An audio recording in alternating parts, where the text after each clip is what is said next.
So I think before we get too much into it, because we already got Yeah, we're already off to a good start.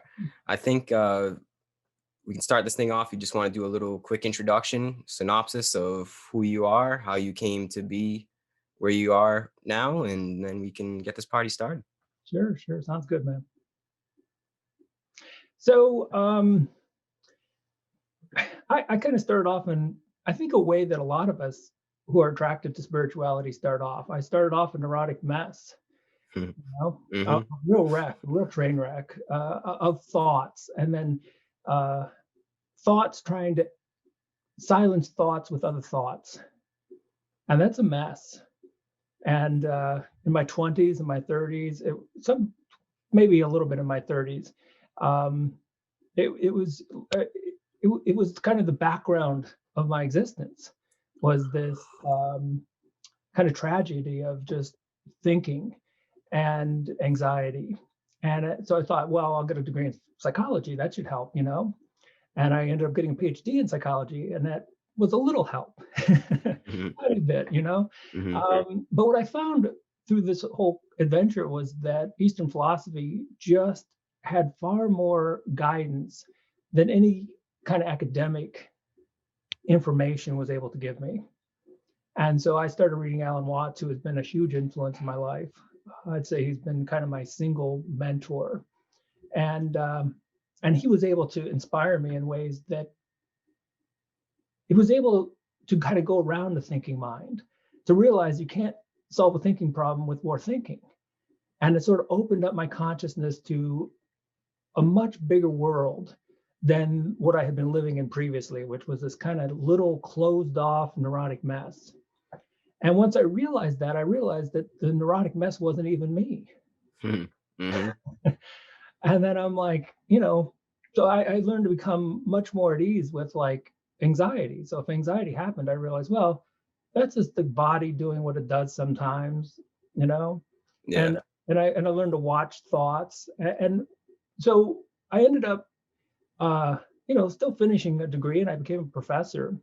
And through the last 20 years, what I've done is study consciousness kind of as a scientist. I definitely have one foot in the science of it, in neuropsych, and that helps a lot of people because their thinking mind gives a lot of credit to neuroscience. If you start off with neuroscience and you say, look, this is a neuroscientific theory, automatically their thinking mind is taken off guard. It's kind of like, oh, okay, it's not going to, reject it outright. It's going to be much more open to the possibility. Yes. And like, you've read the book, and so I start off with the neuroscience, and then I slowly bring in Eastern philosophy, and I like to end on Eastern philosophy, and Mm-hmm. and so it's kind of a combination. It's a kind of some people see it as a kind of a colliding of worlds, but I actually think neuroscience and philosophy and Eastern philosophy fit in wonderfully. I think they're a beautiful companion to each other, because when I started off on this, I thought, well, maybe neuroscience would tell me who I am. And a lot of people are on this quest. They think if I can just dissect the brain, if I take the brain, I'll find out the mystery of who I am, and I'll find out the mystery of what consciousness is. In my trip, I found the exact opposite. I found that neuropsych is a wonderful thing to find out who we're not. It's a wonderful thing to find out what consciousness isn't. Mm. And so that's been my trip, and that's what I'm doing now. And I'm writing books and doing podcasts, and really just it feels like it's an interesting ride, because I really don't. We talk sometimes about making choices and free will and things, but to me, it really feels like I'm just along for the ride. Like this morning, I'm just finishing up this book, and it just seems like quotes just come to me. Like I'll just stumble on something. It's like, and it just all fits, and I'm like, oh, so it really feels like it's the universe just sort of like putting this all together, and I'm just sort Yeah. of like a secretary. I'm just taking notes, and just Mm. You're doing just what like a servant. yeah, I'm just serving it, and putting it in a way that I think some other people will be open to, not everyone, but you put it out there, and some people connect with it, and I have had some people who will kind of be really into the neuroscience. So their thinking mind is, it's a very heavy kind of thing, and when they get to the Eastern philosophy part, then it just everything shuts down. Hmm. I understand that. That's completely, I totally get it. It's almost as if some people are almost too smart. You know, Yeah. they're too brilliant. You know, and a brilliant mind is a difficult thing for Eastern philosophy to ever penetrate. Mm. It almost seems like we have to decondition ourselves from the Western paradigm in a way. Like you It, said, like we have to figure out what we're not in order to figure out what we are first. it is. It's a deconstructive process, which sounds negative, but it's really just tearing those layers of illusion. You know, taking one layer. You know, who am I? And then you realize, well, society told me I'm this, and then you get through that layer and you're like, no, that's not it at all. Yeah. That was just Hmm. something that I was taught. It was a convention. It was a maybe a useful tool because when I meet people, I'll say, yeah, I'm Chris and I'm professor. I give them that line, and Yes. it is useful. But and but it's not. But you realize that you know it's like language. It has a certain use to it, but it's not real. It's not Yeah. really am. Hmm. Yeah. It's almost like you have to use your your character in this game. You still have to play the game once you realize it's a game. But I think once you that's just having a leg up once you know that it is a game, and once you know that we're essentially not this body. We are this body, but we're not all this body. We encompass more than just this body. I see myself more so as um just like a process. And when I'm in as I'm this body as Gary Haskins, I'm just like you said, witnessing this process in a way. I'm still partaking in it. But there's still behind the scenes is still a lot more going on than just this meat suit. Yeah. Yeah, I love the idea of a meat suit. It fits so well. It just because it is. It's something that we're putting on, Yeah. and it's a temporary thing. And this meat suit's gonna, it's maybe got 30 years. I don't know, maybe 2 hours. Who knows? But the meat suit is limited, and of course the thinking mind identifies with the meat suit, so it gets very terrified of death. Hmm. And but then, like you said, if you can identify with the process, this thing that is again, it's not a thing at all. It's a process which is so much more than what we think we are.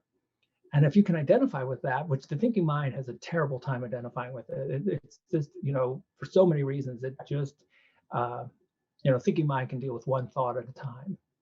That's the limitations. And Mm. all research looks at attention and says, well, we can pay attention to one thing at a time. But then there's all these clever little hints, these breadcrumbs that kind of lead us back to no, you really are that process. You're not the Yeah. meat, you're the process. And what I enjoy doing is, and we talk about the game. And to me, the game is the game of, I kind of think of it as kind of this cosmic escape room. So you think of like, if you're in an escape room, it's like you find clues and then you find your way out. And our cosmic escape room is, we think we're this thinking mind in this meat suit. And so, okay, well, how do we get out of that? And there's all these interesting clues. Eastern philosophy has left us, neuroscience has left us some. And when you put them all together, you realize, you know, you've never been in the escape room. You've always been Hmm. outside looking in, Yeah. like really digging the show, you know, Hmm. and that encompasses the whole show, the happiness and the suffering. Yes. It seems daunting, right? To have that idea to people that have no clue what we're talking about right now. It seems like a daunting thing to be like, what do you mean I'm not my body? It just seems scary, right? But it's actually the opposite. It's actually salvation in a way. It's almost like, oh, I feel thankful that I'm not just this Yeah, suffering meat suit. I'm more than that, you know? it's to me, I have like the image of like someone going through the airport and they're carrying all this luggage, and it's just this really burdensome kind of thing. And then you realize that the luggage is, so you put it down. It's not me. Yeah. And you feel like this huge relief because what a terrifying thought that I am this meat suit. I mean, to me, that's just, I mean, no wonder people have anxiety. No wonder people worry. And no wonder that the real plague of modern humans is anxiety and depression. Hmm. And of Hmm. course, I mean that's the natural consequence. If you think this is who you are, and I think I'm this meat suit, and I think of my job, and then I get Hmm. fired. Well, who am I? Right. And I Yeah. get sick. And Mm, it's like, okay, well, who am I after I get sick? mm, It's all very temporary. The thinking mind lives in a really temporary, well, it lives in time, you know. mhm, And as soon as you live in time, then everything has, a beginning and an end. wow, that's good. That's a good one. Yeah. Once you And live in time, everything has a beginning and an end, but once you step outside of time, there is no end. there's no beginning. There's no beginning. Wow, yeah. That's And great. that's the putting down the luggage, and that's the kind of like, man, you Mm, know. And to me, that's the kind of way it can become really entertaining when you see this as a game. yeah. So when I look back at all the times that I was terribly anxious, I can't help but to sort of laugh at that. Because that was the game. I was, Yeah. I was playing the game at a really interesting level. And Alan Watts pointed out one time, he said, and this is back in the 60s when he was talking about, we have some people out there, real squares, and they're business types, and he's like, they're playing a fantastic version of the game Mhm. because they're being exactly who they're not. Yeah. Mhm. We are this timeless process playing that were these limited meat suits and thinking minds. Yep. And that's a fantastic game when you get into it. Yeah, it's the game of Brahman and Atman. Yeah. We've known about this for thousands of years, and we're just using different terminology now. And that's exactly it. It's a lot of different, and shamans, you go back to the shamans, human beings have known this. And to me, the fascinating thing is that when you look historically, when we started thinking, which is about 40 to 70,000 years ago, that just happens to be the time when shamans started popping up on the globe. Mhm. In other words, when we first started thinking is when we counterbalanced it with spirituality, Mm, you know? And mm. so even though we got into this kind of cosmic kind of escape room, we at the very same time had a couple very special people who were kind of like, if you've ever been in one of these escape rooms, if you pound on the wall, there's some dude out there that give you a hint. Mm, mhm, And in the same way, there are people who will give you hints through it. mm. And I think the shamans have done that, and a lot of the Vedantas and the Buddhists, and they're all out there giving us Yeah. kind of crumbs. Some people even say, there's parallels with that in Western philosophy as well, like Christianity. Like you can take it at face value of the whole story of the Father, Son, and the Holy Spirit and Jesus Christ, and the actual face value of the story of it. But people also say that there's mysticism behind those words that allude to the same philosophies as Eastern philosophy of Brahman and Atman, and realizing that you are the Father and the Son. And I don't know too much about it, so I'm not going to try and get too much into it. But there are similar viewpoints in Western mysticism as well. Oh, Alan Watts pointed out that, if Jesus had run through the streets of India saying like, "I am God," everyone would have said, "Yeah, yeah, we know." That's funny. That's good. And so I think there's all kinds of connections with this. But one of the things I do, particularly in the first part of the book, is I focus so much on the thinking mind and how the thinking mind creates division and categories. And it's very difficult, if not impossible, to think without thinking in categories and separation and division. So naturally, there were these shamans who were showing us that all of this is an interconnected process. But at the same time, the thinking mind kept saying, no, this is separate. And so all the religions sort of, focused on different things, and thinking minds had turned them into things that seem very separate from one another. Mm, Once you kind of practice not thinking and getting in and digging that kind of process mode of consciousness, then it's very easy to go through the religions and to go, oh yeah, this is all the same stuff. yeah. Yeah.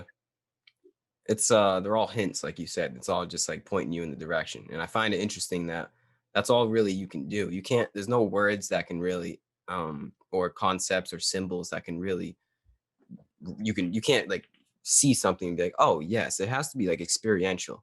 Like you said, it has to be something that you feel individually, subjectively in your heart or your soul, whatever you want to say. But it's something that we all come to on our own accord. So my question to you is, how did you come to this? Is it through meditation? Like, do you have any certain practice where you realize like, oh shit, this is a game? I was probably one of the world's worst meditators when I started 30 years ago. I was the type of person who very analytically approached meditation, where I would sit down and I would breathe and I would time myself and I would say, can I meditate better today than I meditated yesterday? Hmm. I had the whole trip absolutely, you know, as backwards as you can get it. And so for me, the epiphany sort of came with kind of the darkest point of my anxiety. I was, you know, suffering from anxiety, and it kept getting worse the more I tried to not be anxious. And I had realized that my anxiety is actually me not wanting to be anxious. Hmm. Like it Mm. clicked. Like my actual anxiety is me not wanting to be anxious. And I said, you know, screw it, let it happen. I had this moment of just absolute acceptance, like whatever, like if you're going to kill me, just kill me now, you Mm. know. And all of a sudden, my anxiety went away, and it's just like this thing clicked. I was like, okay, that's weird. Mm. Why is it that when I fought something, it made it more intense? And the moment I had acceptance, it just disappeared. Yeah. And that sort of sent me on this trip where I realized that's the way the thinking mind works. That's why you can't solve a thinking problem by more thinking.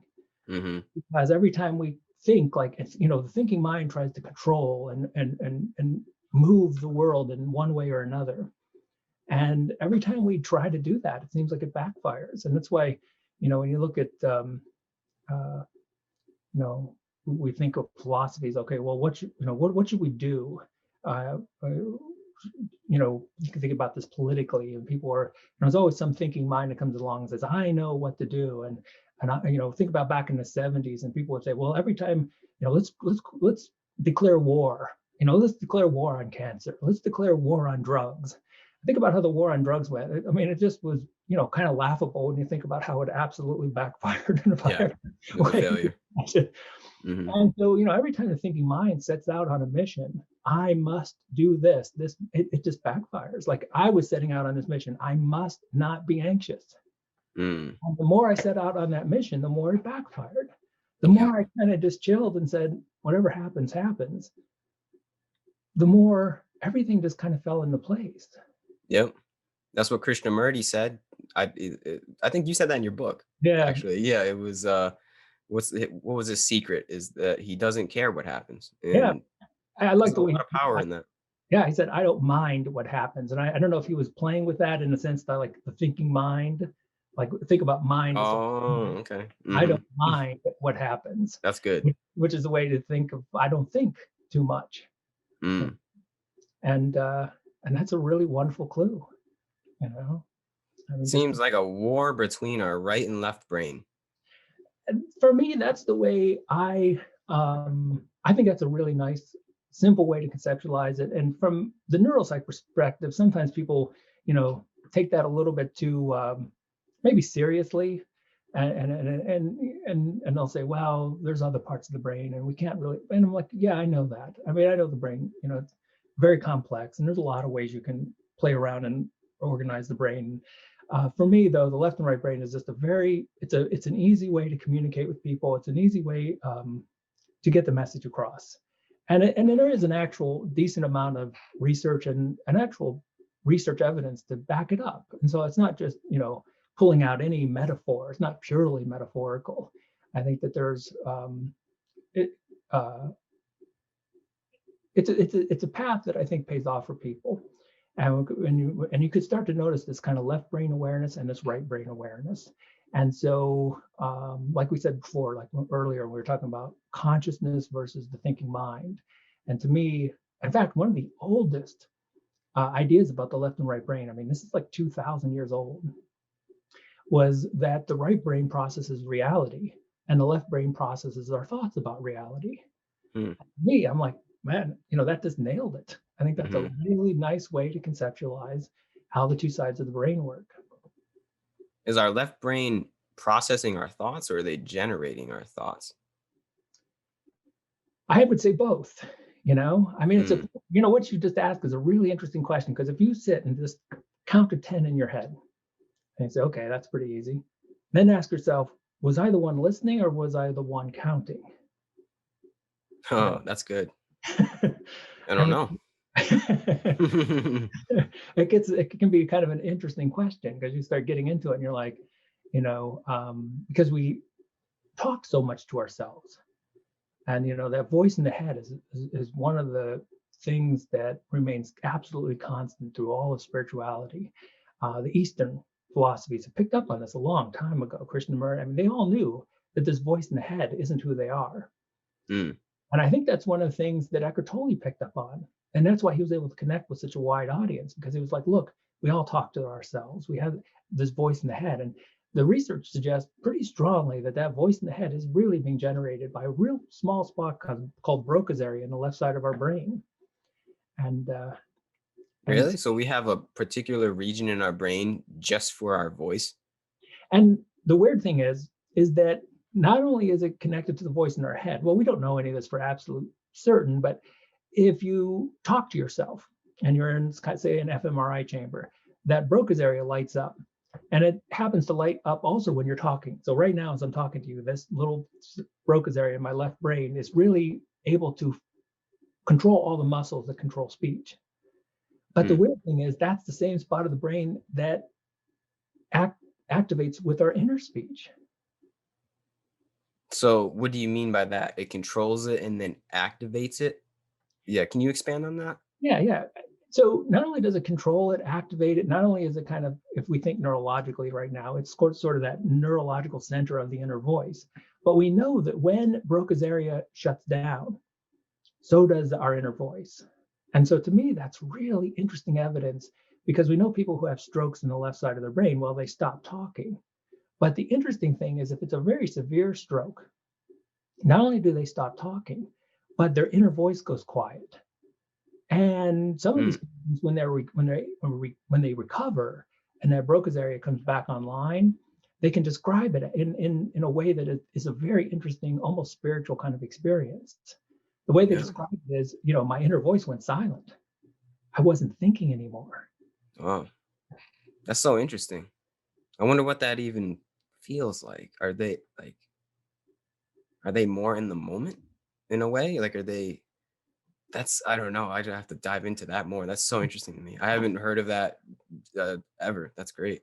Well, What's the brain region called again? Broca's area. And Broke is there?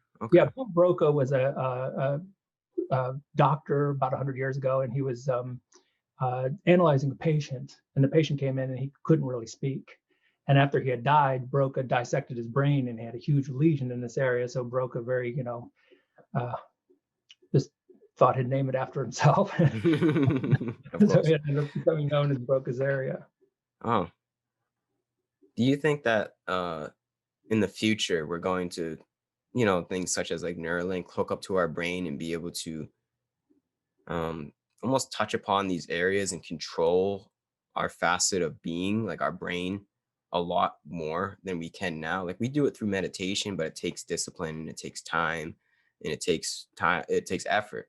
Do you think in the future at will we're going to be able to like have more control over our brain essentially and just become different beings? Well, my take is that artificial intelligence is vastly extending what we think of as the thinking mind.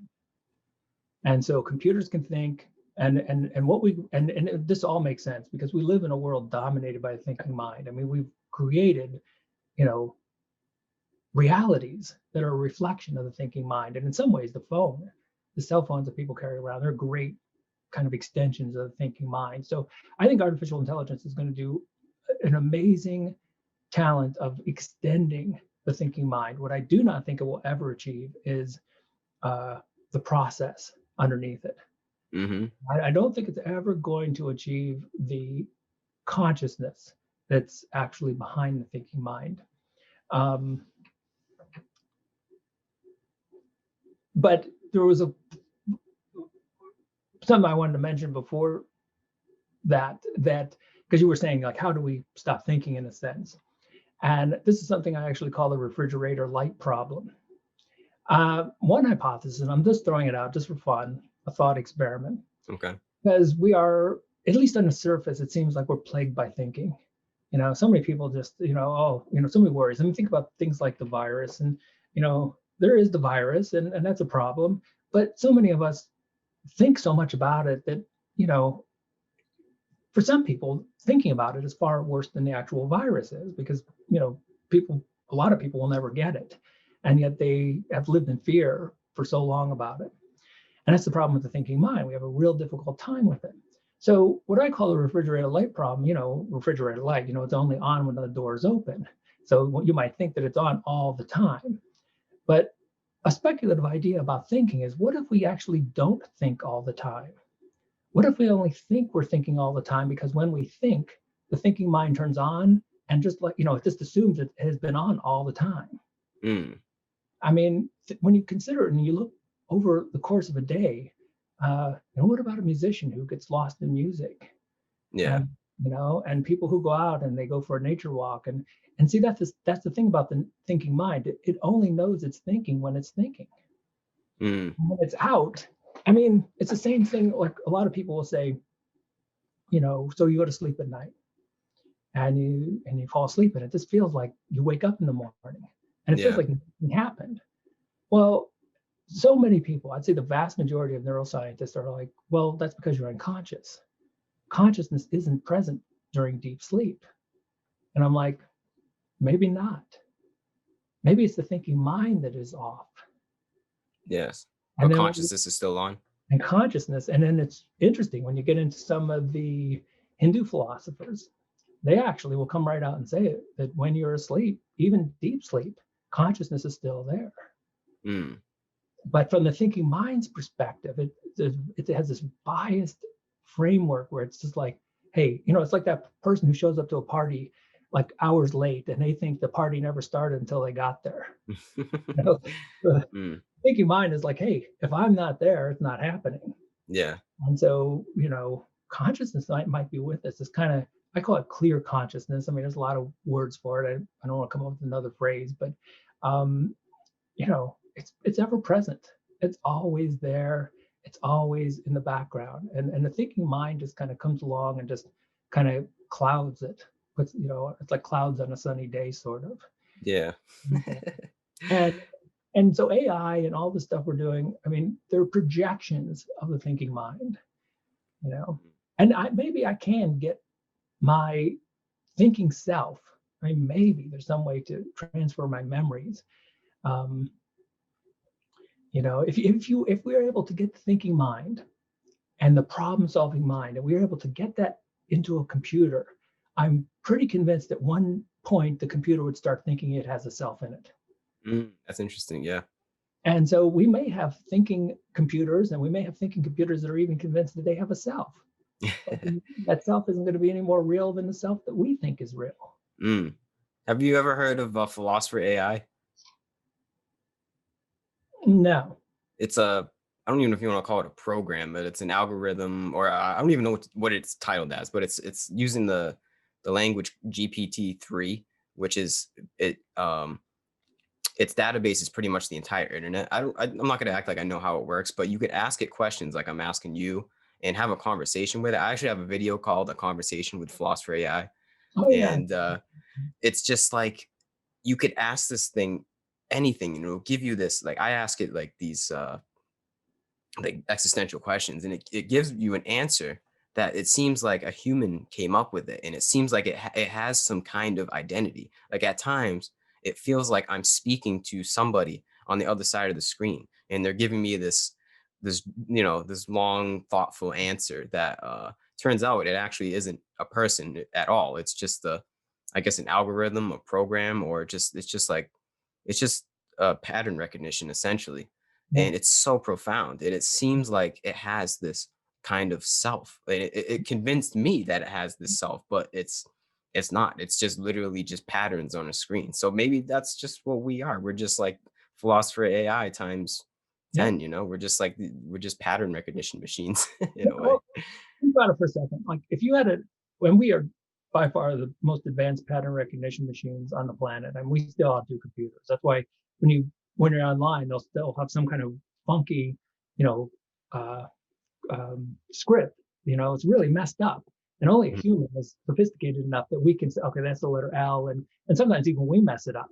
Yeah. So we are like these amazing pattern recognition machines. The machines are catching up, and they're pretty close. But Yeah. imagine if you had this incredible pattern recognition machine that's looking out and it sees the stars and it can't even look at the stars. It looks out and sees the stars and it's like, oh no, that's a belt and that's this hundred. It imposes its own images on everything that's there. Yeah. Well, what happens one day when this turns inward? It's going to come to the conclusion that there must be a me in there. Same thing we do. And Mm. so the real cool thing about AI is it was cool watching you have that experience because I've had that experience where you're dealing with an AI program and you're like, man, there's a self. Or if you remember the movie Her, Mhm. and Samantha, you just became real convinced like there's something in there. There's a self, and of course there isn't. But that could be used as a really interesting tool so we can go, wow, there's no self in those computers, and then it might click like, wow, I wonder if I'm doing that same thing. Exactly. Exactly. It is great. You can use computers for a metaphor for us, uh, in our brains. I mean, it's because, computers came from our thinking brains, so, that's how it kinda has to be. But there's a lot of, symbolism you can put on us and use computer metaphors for it and just kinda see how we are just like this program in a way, I kind think of just a lot of ways. The mm, wonderful thing about programs is they're really dichotomous. I mean, computers, when it comes down to it, Leibniz and they were like went all the way back to like the I Ching, and they realized that if you have this dichotomous system that just on or off, you can combine those in so many interesting ways to come up with all this interesting complex worlds. And mhm, that's what computers are. They're just nothing but on and offs. And yet, I'm looking at this screen and it's a really interesting, complex world out there, but it's really just a bunch of on and offs. And of course, that's exactly what the brain is. A neuron does nothing more than fire or not fire.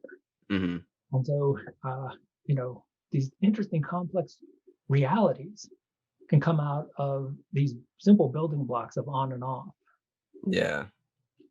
Do you It seems to me, from what you described, that the left brain seems to be archaic and obsolete, and the right brain seems to be more so.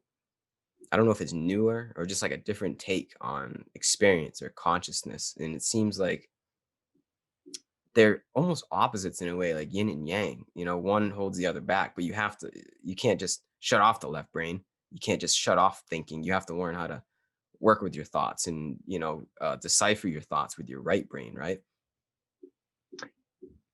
Yeah, I mean, we're at a time, and sometimes I think someone could read my book and they'll be like, wow, he just sounds so like anti-left brain. He just wants to shut the thing down. And that's really not the message because, look at, we're talking right now. And a lot of what we're able to do right now is because of our left brain. Mm, And we're just at a time we can't go back. You know, it doesn't make any sense to do away with the left brain or make the left brain, demonize it or make it like sin or or in any way kind of judge it. Because if we do, well, the only thing judging that is the left brain itself. mhm, yeah. So I think the path that to really get at what it means to be human right now is going to be integrating that left brain in a more subordinate way. I mean, not letting it kind of rule us, but making it into a really useful tool and learning to use it when it's useful. If you go around Yeah. trying to hit everything, it's not going to work. But it really works wonderfully when the task is right. Yes. And so instead of letting the left brain dominate our lives, which I think is happening right now, um, we can bring it, a little bit more balance. That's the whole thing of yin and yang. Is it's a wonderful kind of harmonious balance, that kind of middle path, and that's and we can do that. A lot of the exercises in the book, a lot of the exercises I've been working on with this next book, are simple things that you can bring into your life that just you know help us appreciate what the right brain is doing all the time. Mhm, Help us appreciate that kind of process of consciousness that underlies everything. mm. Can you go over some of those exercises? Yeah, sure. I think, and it's a dynamic thing. I think it's going to change for people, and I know that it changes for me all the time. For some times, it's music that works for me. Oh yeah. I think music is one of the ways that you can get out of your thinking mind. And to me, the coolest thing about music, and this isn't the kind of thing that is real obvious to people. I did a project with my class, and I said, "What?" And I didn't even give them instructions. And that irritates students a lot. I just said, "Write on what music means to me," and I got these amazing responses that were intense, and I mean, seriously, like meaning of life kind of things. And this kind of sneaky thing about music is that we do it for no reason, unless you're a professional musician. But most of us, amateurs, we just do it for no reason. And it's never really obvious to us. In other words, it doesn't confront the thinking mind in a way that makes the thinking mind defensive. And that's a Mm, one way to get around it. And so there's so many things about music. One, from a neurological standpoint, it's interesting because the way the brain is arranged is it has a bunch of modules. And so you have language and you have vision and hearing, and they're all specialized modules. So when you do a task, only that part of the brain really lights up. I mean, the whole brain's working all the time, but one area will light up in particular. But when you listen to music, it all lights up. mm, Like this thing where the whole brain is kind of doing it. But the interesting thing about music is the thinking mind, one of the more obvious limitations is it processes one thing at a time. And that's why we call it like a train of thought, because it's like one car after another.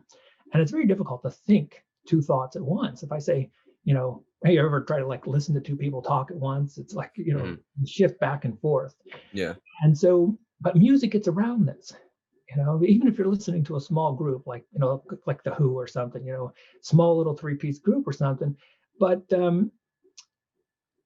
you're listening, you got to, it's not one thing at a time. You're listening to it all at once. And if you get to like an orchestra or a symphony, it's like you're listening to, like, it spreads consciousness far more vast than in any other time in our ordinary waking day.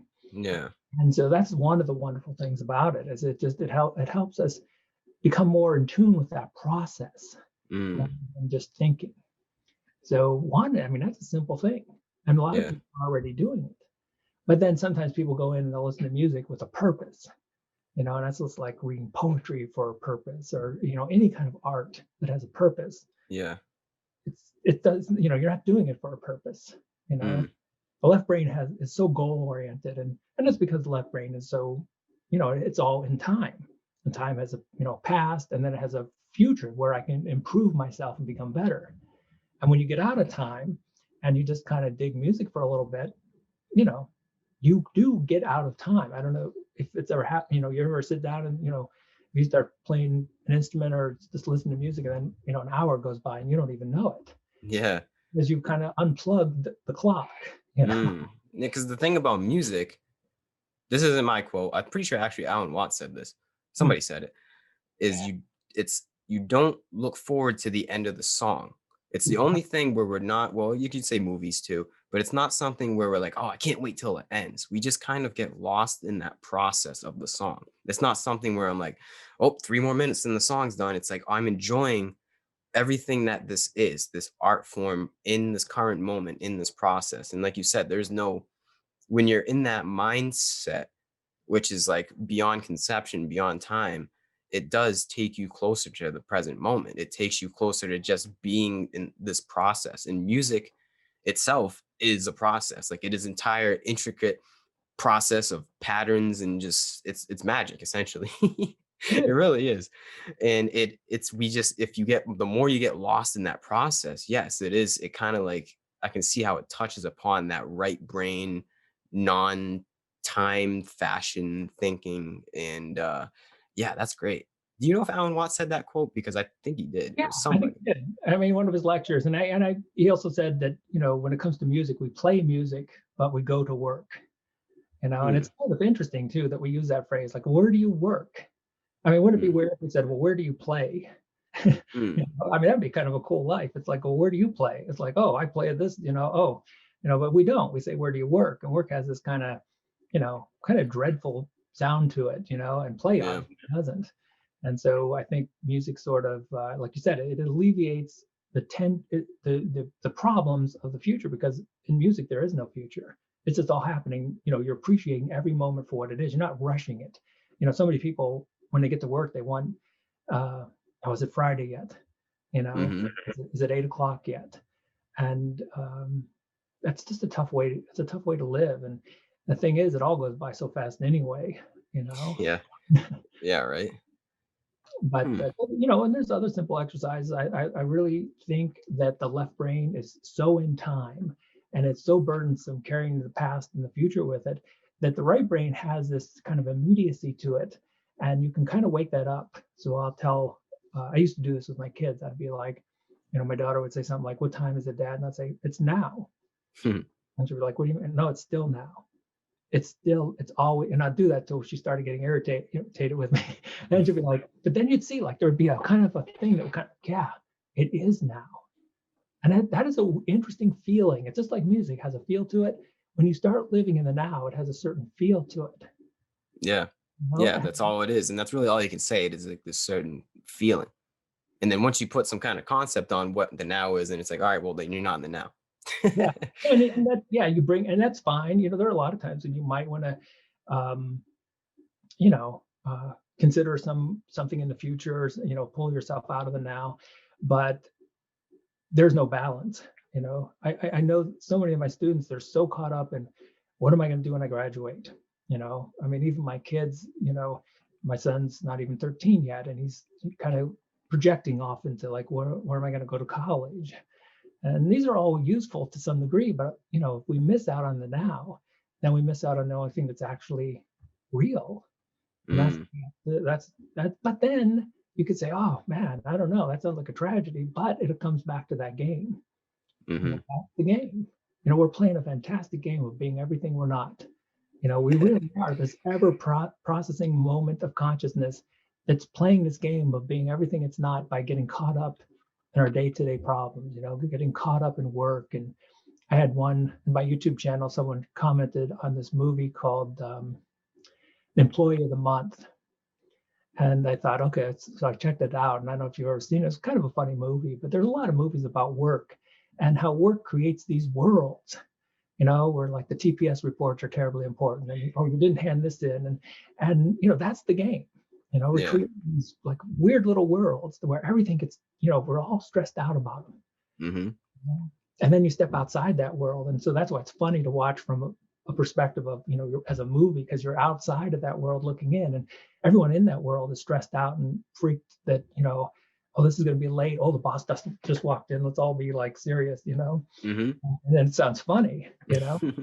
And that's kind of what I think we're doing, in life. We take this whole trip really seriously, but there is consciousness, and it's playing the game, and it's kind of outside of all this, watching the show and thinking the whole thing is kind of hilarious. And like you said, you win the game once you realize it's a game. And it doesn't mean you stop playing it, but once you realize it, then you can really play it for what it's worth. You can, once, because what is a game, right? It has rules, it has certain guidelines to live by. Um, I don't know. How would you, okay, well, this is a good question. How would you classify what a game is? I can't remember which philosopher it is. It's one of the classic philosophers, and he actually used the phrase game as one that's almost impossible to actually define. Like we all Yeah. know what it is, but when it comes down, it's like time. We all know what time is until someone asks us to define it. And it turns out, there's a whole lot of things like this, like gravity. No one has any clue what gravity is, but yet, we assume it's there. And so the thinking mind has a lot of limitations. And one thing it has a real limitation with is articulating precisely things that it fears. It just Mhm. feels, So, yeah, the game is something. The reason I have such a hard time describing exactly what a game is because I think it's outside of what the thinking mind can really comprehend. Mm. That's why I was saying before, it's better to feel the game. Have Yeah. a gist for it, kind of extend consciousness out a little bit more than thinking about it. Then that's when the game becomes, that's when you get, oh, I know, we all know exactly what the game is. We just can't put it exactly into words. Yes. Yeah. And I think the greatest thing of realizing this game, I say it's a game. I say life is somewhere between a game, a movie, in a show, they're somewhere, it's all it's all just different terms on the same concept. But I think the biggest thing that you get, I don't know if that's the right terminology, that you get from it is kind of mitigating or negating the fear of death greatly. Because once you realize there is no self to die, then nobody dies, right? And that's the biggest thing that I've got from it. I'm not going to say I'm not going to jump out of the way if a truck's coming straight at me, but it's more of the idea of me not existing, right? Everybody has that fear of like, oh no, I might not exist. But if you already come to the conclusion that you don't exist right now, and that you are simply just a process unfolding upon itself, then there is no fear of that. And that is true liberation, right? There is no like, what greater gift can you ask to be bestowed upon yourself than not fearing your own demise? It's such a beautiful concept, isn't it? And uh, in many ways, we die all the time. We just don't realize it. Like when you get lost in music, there is no self there. You're gone. Mm, You're offline. When you mhm. walk in nature and you stop thinking for a little bit. Um, in fact, when I was saying that maybe perhaps we don't think as much as we think, in the same way, maybe we're not around as much as we think we're around. You know, Mm. and we Yeah, that's start. an interesting idea that you have. Yeah, that's like, how do we? So you think that we're not always thinking? Like, there's times where we're just simply you would say that there's times that we're actually in the moment per se than we would realize. But the thinking mind trivializes it. We have phrases we say, "Oh, I was out of it for a while." And yeah, from the thinking mind's perspective, the thinking mind was out of it. It had stepped out of the way a little bit. Mm, And part of what I like to do, so, what are these exercises? Part of what I like to do is help people realize, have that kind of insight that, you know, I am kind of out of my own way more than I may think that I am. And it's kind of another way of putting it. There's an old 80s movie. I'm kind of obsessed with 80s movies, monkeys and stuff. And this guy was going to go off and he was going to be married. And he just looked kind of dreadful, And he looked at his best man. He's like, I don't know. I don't know if I'll ever be happy being married. And the best man had this great response. He goes, "You'll always be happy. You just won't know it." mm, You know? okay. And so, in Mm, that same way, I think we're far more at ease and we're enjoying the game far more than the thinking mind thinks it is. ah, mhm, And so mm, we are offline more than we think we are. But then the thinking mind comes back on, and all it remembers is all the negative. It remembers the dread, and it trivializes that moment through nature. It trivializes those blissful moments of peace, and it has to. The thinking mind has kind of an inferiority complex. It's kind mhm, of like, it's always, wants to be in charge and it wants to kind of glorify thinking. You remember Descartes, I think, therefore, he literally based his whole existence on the fact that he had thoughts, and so you come along and what I do is sort of poke that a little bit, and, and, uh, and the thinking mind sometimes fights back, but, I think that we're far more at peace, we're far more happy than we think we are. yes, I think it's so funny we keep saying I think. That's our true nature is peace, and it's just something that you have to realize and find in a way. It's always there. It really is too, and it sounds corny and cliche, but it is our true nature as a conscious being beyond all of the trivialities of the drama of life is just this peaceful, compassionate being underneath all of this and underneath the ego and all the noise and the bullshit of life is this compassionate, selfless being that is essentially made of love. And I know that sounds corny and very hippie-ish, but it kind of is the truth. And you don't really realize that until you do the work and you kind of do these exercises that you're talking about, and maybe contemplate or meditate a little bit and find out what your true nature is. And it is, we're just like this waveform of love that is veiled in a facade of fear, thanks to our years of programming and evolution, survival, and yada yada yada. No, that's a great way to put it. I agree, and I agree that also sounds kind of cliche to people. If you haven't had the experience, if you haven't connected with it, but when you get to that process, it is a deep sense of absolute love, kindness, unending empathy, and and there is no other. And so Yeah. some people think, oh, the thinking mind thinks that, well, oh, the world couldn't go on without me. It Hmm. would fall into chaos, and that's not at all what would happen. Hmm. But when you look at these people who have had the profound experience of going beyond the thinking mind, they're so kind, and of course they're kind because they realize if I did, I'd only be hurting myself. You know, there is Yeah, no other out there, exactly. and their consciousness sort of goes far outside their own ego, and so their awareness isn't just about you know what I need to do. What does this meat suit need to do so I'm successful in terms of thinking mind? Their consciousness is more interconnected with the whole system. Yep. And Hmm. so I think we're going to see a real interesting shift in what we think of as leadership. I think in Mm. leadership, we've been led by the thinking mind and we're impressed by thinking minds. And the thinking mind, who are we going to have to lead us? Well, let's have the best thinking mind out there. And where has that really gotten us? So I have this suspicion that in terms of like the wave and where things are going, and maybe I could be wrong, but I think we're going to start downplaying significantly on a global level the thinking mind, and we're going to start reaching out a little bit more into this underlying conscious process that is far more interconnected with everything. And Yes. when we make decisions, and when we say, well, let's do this, or you know, it's going to be a decision that's going to come from a much bigger perspective than the limitations of someone's left brain. Mm. Yes, the conscious perspective. Yeah, yeah, exactly. I always think of that too. It's just it's a totally different world. If that is the paradigm that we're moving toward, it's a totally different world that we are going to find ourselves in. I don't think it's going to be like a one day we're in this way of thinking, and then the next day we're in this whole different paradigm. I think it is the gradual process that we're kind of seeing unfold right now. And it's interesting because it really just comes down to all of us doing the work individually.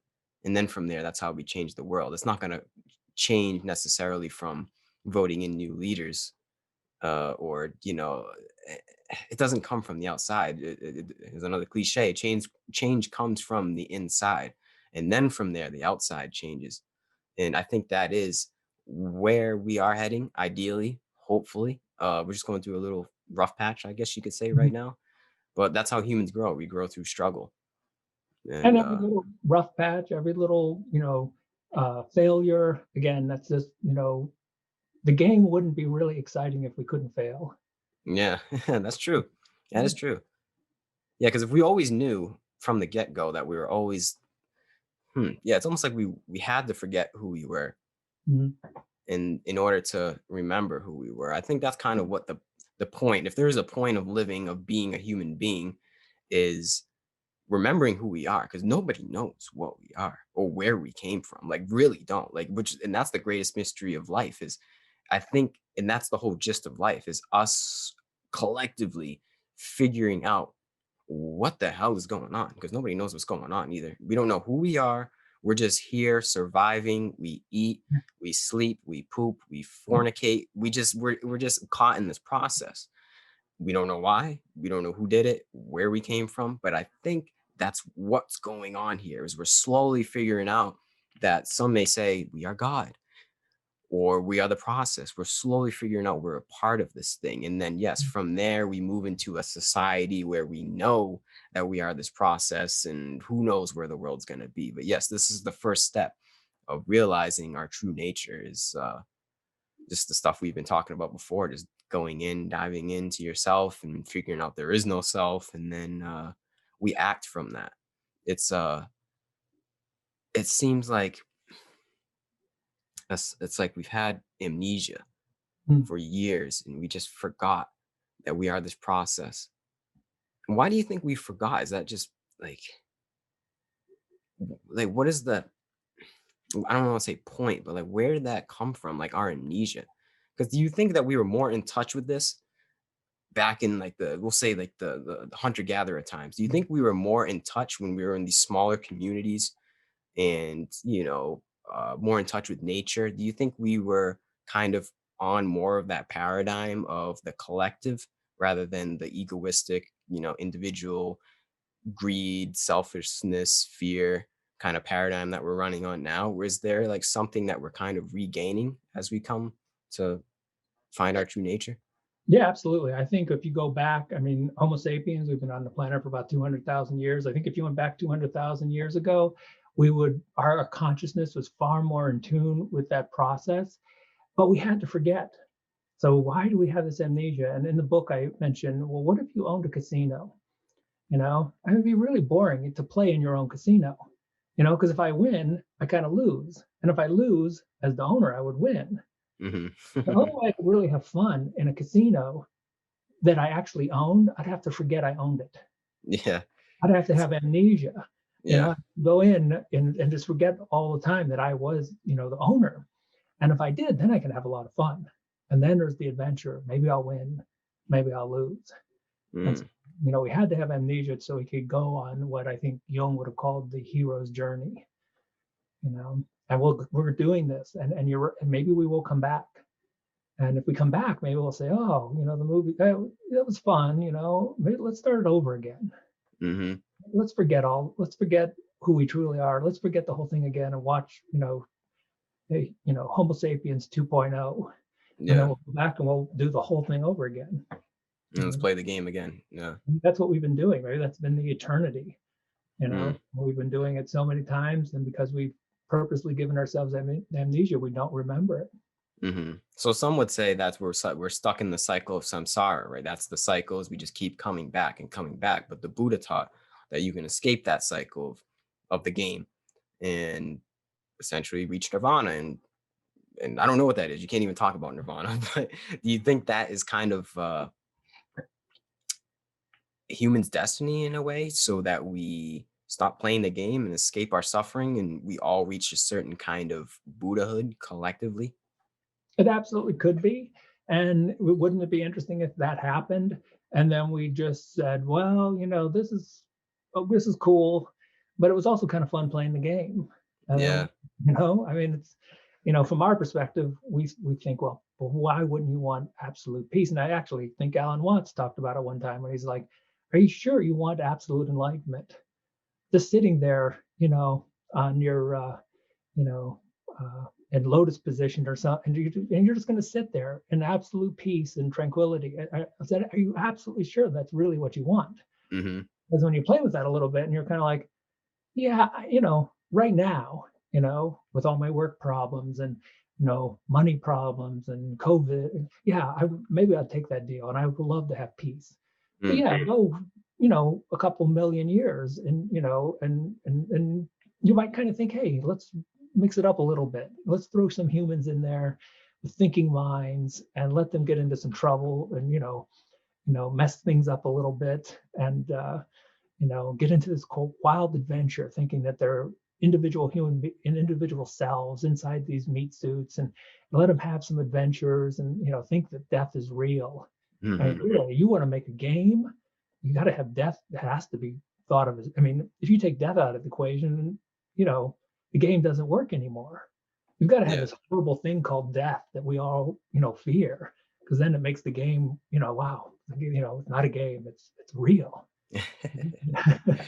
Which is the Yeah. best game. Those are the best games to play, the ones that we don't think of as games at all. Yeah. Hmm. Yeah, I think this is another Alan Watts quote. A lot of Alan Watts quotes in this episode. He said along the lines of, imagine that you were God and you could do anything that you want, any possibility, any fantasy, anything that you desire, anything that you can conceptualize, you can do. just like a dream world. And, eventually time would go on and you live and have all of these experiences and things and fantasies, but you'd reach a point where like, I'm kind of tired of this. I want something else. I want something new. Well, if that happened, which some may say it did, then you would be exactly in this position right now, living your life, listening to this podcast it, in your body Yeah. right here, right now. If you were God, that's what would happen. And I paraphrased, you obviously said it a lot better than I did, but you kind of get the idea. It's that Yeah. it's along those lines. And it's a wonderful way to sort of cheat, because what you when you have that insight, and when I remember listening to Alan, and so many Eastern philosophies say the same thing. And when you sort of get a feeling for that, like, wow, what if that's the case? What if I really am eternal blissful consciousness playing a game that I'm worried about going to work on Monday? And it's a really interesting sensation to kind of play with that. Yeah. And Yeah, it I've is. and it reminds me of a Star Trek, one of the movies, The Next Generation, when they had this thing called the Nexus. And the Nexus was this kind of fantasy land where anything you want could happen. And I think it was Kirk, he was jumping over something. And he said in real life, he had jumped over it and he had been terrified every time. But since this was a fantasy, he wasn't even afraid. And it was really boring. It's sort of like because in that fantasy land, there was no real death. So it made the game kind of meaningless. And so he chose to leave this kind of fantasy world. And that's the thing about a dream. So maybe this is all a dream, but it would never work unless we didn't know it was a dream. Mm. We've got to mistake the dream for reality. We have to think, and it's interesting too, because when you get into a dream, and I think dreams are another breadcrumb we left ourselves, because dreams are strange worlds where the impossible seems to happen. Yeah. Like you Mm. have this dream, you're like, oh yeah, I was with my friend, but really they were a stranger, and we were in my old house, but really it was a stadium. And you're like, Yeah. what? And and the interesting thing is that what we're figuring out now is that, and this is one of the things science has been so helpful with, is that so many things of this reality seem dreamlike. I mean, we're In what told, way? well, I mean, I'm sitting on a chair, and matter and these meat suits all seem so real. They seem to have substance. Then the physicists come along and say, well, the way quantum mechanics, the most successful theory in science, suggests that there's really 99.999% empty space. And there's really just these potentials of stuff we're not even really sure of, Mm. or, that just have probabilities of showing up in certain places. Then that's what reality is. I Mm. forget his name, but he's like, when you really get down to what we call the real, it's nothing real at all. I mean, so, damn, how much more of a dream world? I mean, that's a big hint. Maybe this stuff is all just a dream. And the very substance of reality doesn't seem like it's what we think of as reality at all. And I'm gonna wake up in a few hours and be like, oh my God, I just had a dream. I was on this podcast with this guy who wrote a book. Yeah, that's it seems like our universe is something of paradox and polarity. And our left brain just constantly tries to decipher that paradox and polarity. But the better we can just kind of sit with that paradox, which might be a right brain thing, I guess that's the truth, is being able to handle paradoxes, because you can't outthink a paradox. Like it's just you're just gonna get in another paradox. You're just gonna keep getting deeper and deeper. Uh, I don't know where I'm going with that, but yeah, it's just like the basis of this of this reality, it's of this game, of this dream. When getting to the nitty gritty of it is just it's just we're never really going to be able to figure it out. There is no figuring this thing out, because the only thing to figure out is that we can never figure it out. Yeah, that's nicely put. Exactly. And again, since we're kind of going down the Alan Watts rabbit hole, I'll throw in one more. I mean, that's what Zen koans are all about. The whole Zen trip is to put so much paradox to the thinking mind that we stop thinking.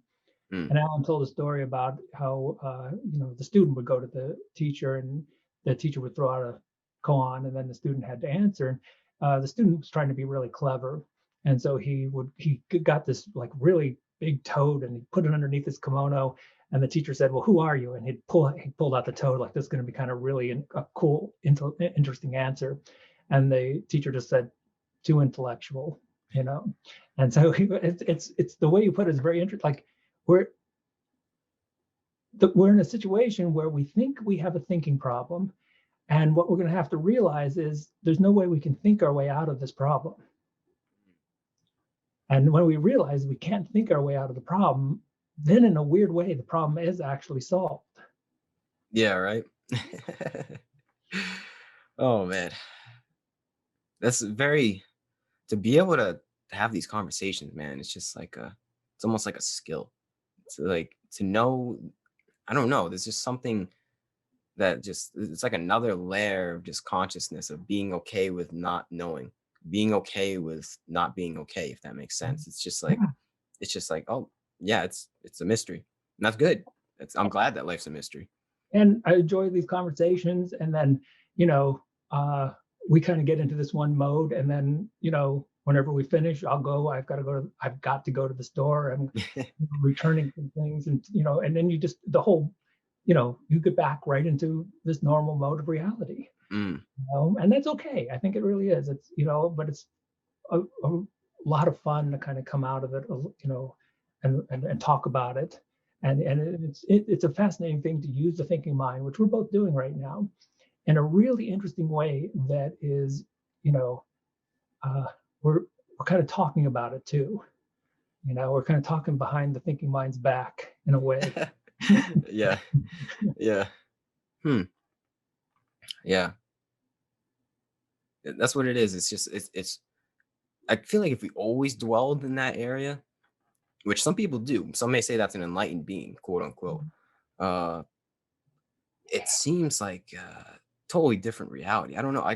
Is that the goal you think to be able to constantly be in the moment per se, like to be constantly in the state of presence, or do you think we're meant to kind of transition back and forth and just knowing? I have the saying where like once you open the door, you always know what's on the other side of the door. Even if you close it, you always know that there's something else in the other room that is just sticks in the back of your head. So what we're talking about, this realization of the game, the movie, the show, is it's not always present in my mind. Like I don't, like you said, when I go to the store or I'm in traffic or something, the drama of life happens, I get caught, I get lost in the sauce. I get kind of lost in whatever is going on in that moment. But I know there's something in me there's nothing really that can convince me otherwise. That in the back of my mind, there's something in me that says, well, you know what, Gary? It's okay. Don't take it so seriously. It's just the process. Ride the wave and you're going to be good. And I think that is kind of like there's power in that. Oh, absolutely. I think that's really, at least in my view, that to me is the goal. My wife wanted to watch that movie called Frozen. It was really this horrific movie of these people who were trapped on the ski lift and they like freeze to death. And you're thinking, well, that's really horrible. But as long as you know it's a movie, like if I was Mm, actually there and part of it, and I thought it was all real, it would have been terrifying. And who would ever, volunteer or even pay some amount of money to do this? But that that it's a movie, you know, that it's not the ultimate reality, mm, and that makes it what we would call entertainment. mm. And so, like you said, you open the door, that that's there, and that is sort of that lifeline to actual reality. You Yeah. know, and that to me, I wouldn't call it. I don't know if I call it a goal, but when it's there, it's extreme. It's a really comforting kind of thing. Mm. It's that kind of like, hey, it's okay. You know, Yes, exactly. It's okay. Yeah, that's the truth. Yeah. Hmm. Oh, I don't even know where to go from here. It's gonna be okay, guys. Don't take yourself so seriously. Don't take it so seriously. It's all a and game. if you take it terribly seriously, remember you're actually playing the game in an even cooler version than we are. You've gotten so lost, like you're so uh, lost into the game, you're actually in some ways playing it better. yeah, yeah. And I've that, thought of that before too. I'm like, this person, which is kind of funny because it's judgmental in a way, but I'm like, wow, this person is just so lost. They're actually found, if that makes sense. They're so in this, and that's the whole basis behind like Hinduism. I heard a saying before. It was like if um how's it go? Um a Hindu would look at somebody who has no kind of self-realization and just kind of playing their role as the shopkeeper or the barber or whatever, and they have no meditation practice, nothing. Not They have no ounce of opening that door and knowing what's on the other side. They're, like you said, they are actually, that's that's almost a form of enlightenment in a way. That is their place in this world, and they are playing that character so well. They have no clue that they are this character in this process. And you can look at, like, you know, in the US right now, people are real, and all across the globe, people are really, I mean, there's this classic thing where people feel so divided, and they, you know, and they feel that there's the left and the right, and they're so at odds with each other. And if you get caught up in that, it can become extremely serious. And then you can realize, like, well, look, this is the game too. You know, the game of pretending that we're really, really different when underneath it all, we're absolutely the same and we're interconnected, and we're one. But we're Hmm. just playing this fantastic, you know, bizarre game where we're pretending to be exactly who we're not. Hmm. When you do that and you realize that, and it's a way to look at it. And so, you know, because it can be a really dreadful, stressful thing when you consider, oh, we're, you know, it seems like everyone is against everyone, and then it can be really heavy. Like I said, you know, at the beginning, like it feels like you're going through the airport and you're carrying like 500 pounds of luggage, and it just feels very stressful and serious. But if you can have that door open and kind of peek and kind of realize, oh yeah, they're just playing. They don't really mean it, Hmm. you know, because underneath they know the secret that, you know, that they themselves don't even really want to admit, that, you know, this self that they think is so divided, it's just an illusion. You know, they're, you know, take away all the illusion and they're really just one. All is one and one is all. It's the truth. So what's next for you? What is your next book? The premise of your next book? So actually, I kind of just finished it, although that's the left brain pretending like anything actually gets finished because it never does. Um, and I don't really have a title. I'm playing around with a bunch of titles, but the premise is really getting back. Like you said, we have amnesia, and I think there's a lot of truth to that. If you look at psychology and philosophy, we pretend like, you know, we just kind of popped up here, you know, a couple hundred years ago. And the book really goes back more into anthropology and looking at, when did the mind really, when did the thinking mind turn on? Mm, And I think you know, there's a lot of agreement that it was about 40 to 70,000 years ago that I mean, so the universe was going along pretty harmoniously until about 70,000 years ago when our species, Homo sapiens, started to think.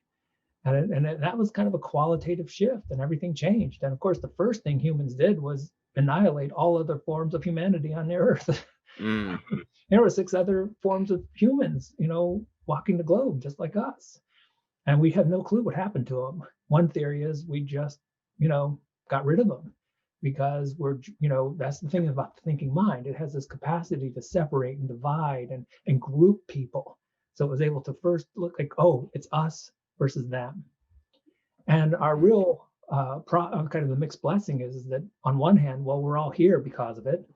You know, I mean, Homo sapiens, I mean, we all have this program to thank for our existence, but at the same time, we're still plagued with its programming.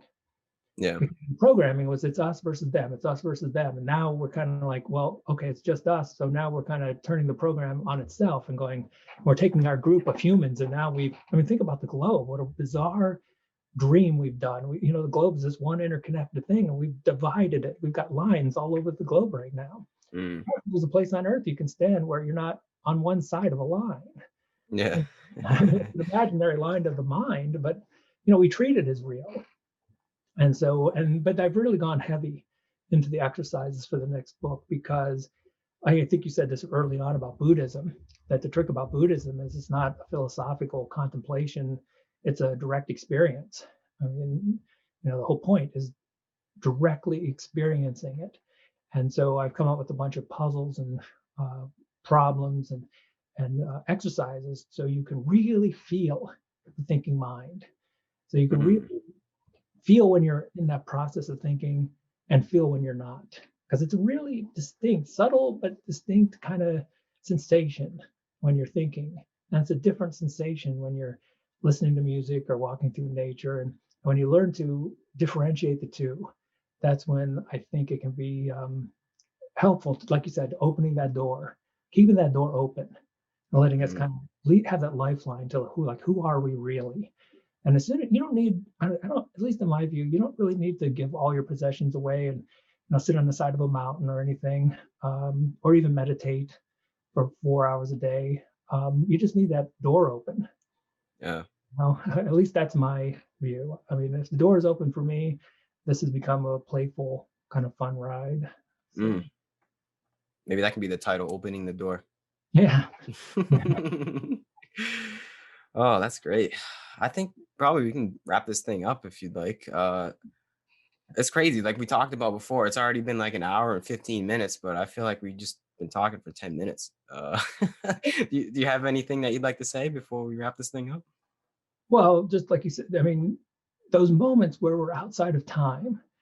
Now, the tough thing about that is because we're outside of time, and then when the thinking mind comes back on, of course, it resets the clock.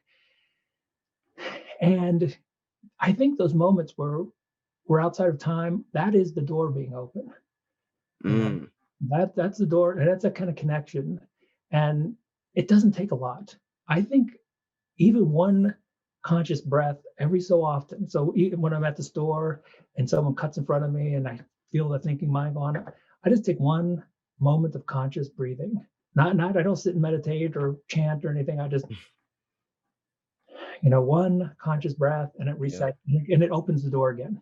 Mm, Like, okay, again, then you feel like this is a movie, mm, and it's a mhm, play. This is theater. This is, and then you unplug the seriousness of it.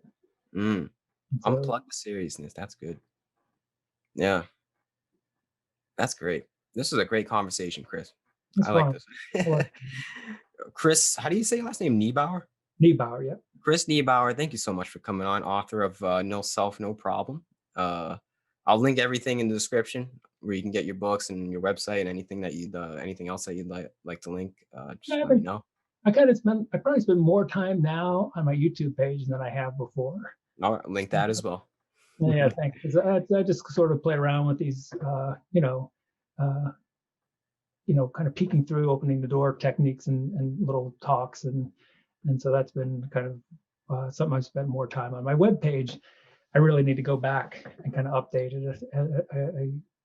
I'm not technologically sophisticated enough to work on that. Yeah, I understand. Me. That's cool.